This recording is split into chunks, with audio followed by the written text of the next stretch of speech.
Speaking of Uber and Uber Eats, you mentioned, the acquisition.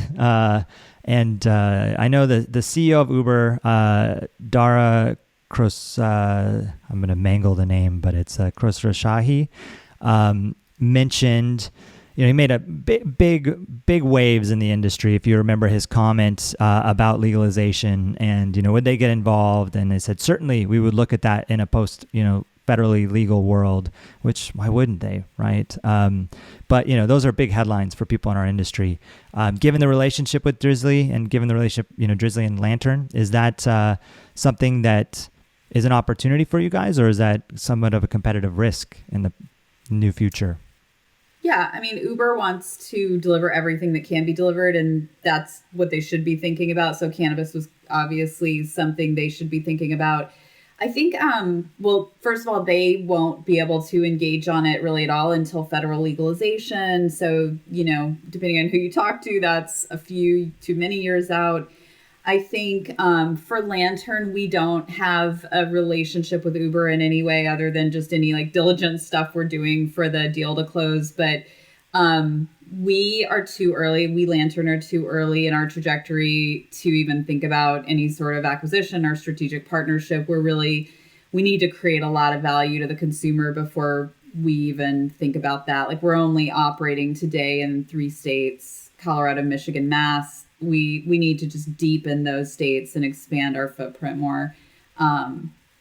But yeah, it'll be fascinating to see what happens when these big public companies can get into it. I still think, alcohol has been legal for 100 years, and it is a messy regulatory landscape. And the reason that Uber is acquiring Drizly is because they went at it a few times without success and realized that you really have to understand the industry and the regulations to be successful. So I see a similar thing happening in cannabis later. You'll have a handful of Lanterns, and you'll have the Ubers and the DoorDashes and the Amazons, et cetera. And,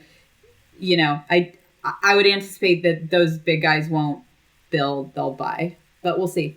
Yeah. And you're right. The fragmentation, the regulations, who knows, in a federally legal world, we could be in a situation where it's hard because it's still state by state, and to scale that is challenging. It would take a lot of time on their own. So I could see how acquisition would make more sense at that point in time. I want to talk a little bit about the social equity component. You kind of touched on some of that.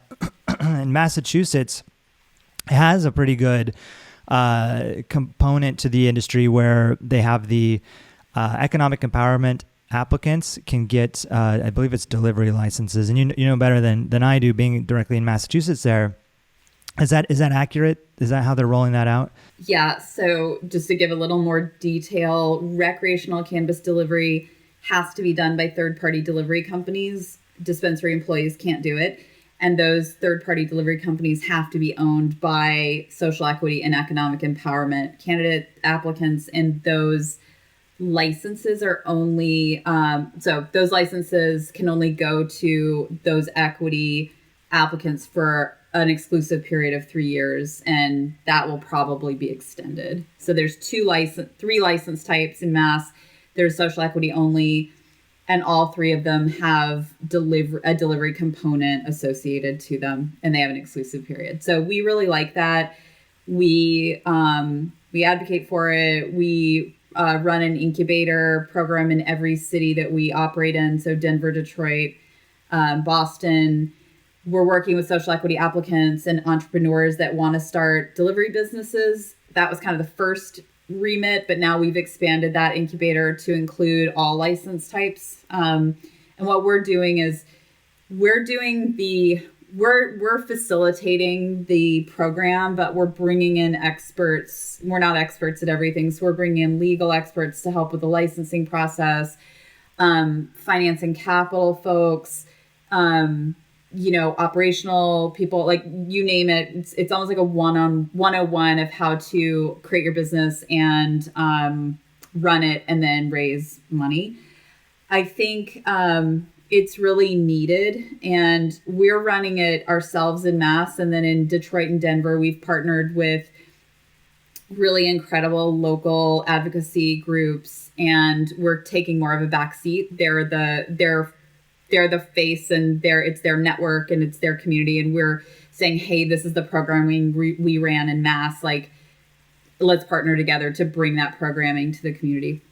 I think the thing that is not great about Mass, and actually is not great at all out there anywhere, is this lack of access to capital. There are no good, solid capital solutions right now, and you can train and mentor and accelerate and incubate all you want, but if the entrepreneurs don't have access to capital, it's just not going to get off the ground. And the capital we're seeing out there is actually pretty predatory. You're getting these terrible deals that are getting presented to these entrepreneurs, and it's just, they're in a hard spot because they don't have other alternatives. So future states need to solve this capital problem.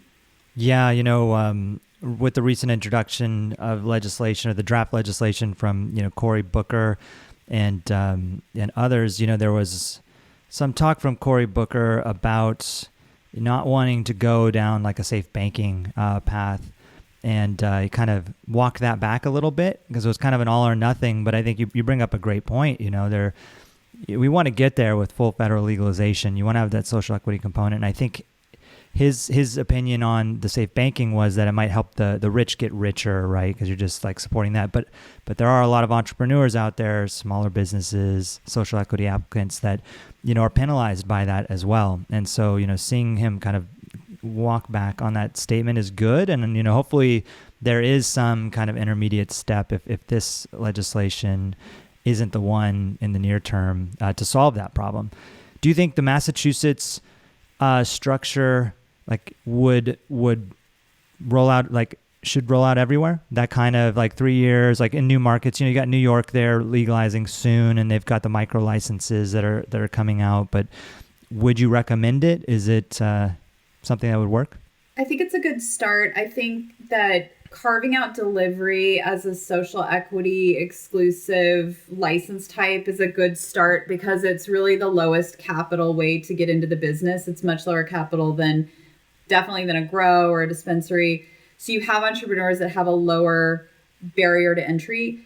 It's, however, also pretty hard to make money in delivery because it will be a race to the bottom on price once you get a lot of people, a lot of businesses in market. So I think that the Mass is a great start. You need to pair those delivery license exclusive periods with retail license guidelines, one for one social equity for one non-social equity, or in Detroit, they're working through a lot of legal issues around residency requirements and legacy operators. But I think they need to carve out, ratios of licenses for communities of color and social equity entrepreneurs. And then this capital thing, nothing's going to, Mass hasn't solved that. No state has. They're trying to solve it, to your point, at the federal level. That piece has to get solved. Yeah, certainly. And the interest in the industry, you probably have the same experience getting into it, kind of realizing, how much of an impact prohibition's had on certain communities, and the social equity piece is a real important piece. And a lot of companies talk about we're gonna change the world, and certainly many do. But these are lives that are pretty ruined because of this. So it is such an important piece. So it's good that I feel like Massachusetts is doing something. It's rare I hear stories where people are pretty happy with kind of the structure. And I remember in Massachusetts when it was first introduced, there was a bit of pushback from some of the retail organizations, and I think everyone kind of got on side, at a certain point. So that's pretty exciting stuff. Thanks for joining CPG, the Cannabis Packaged Goods Podcast. For more information on Headset, visit headset.io.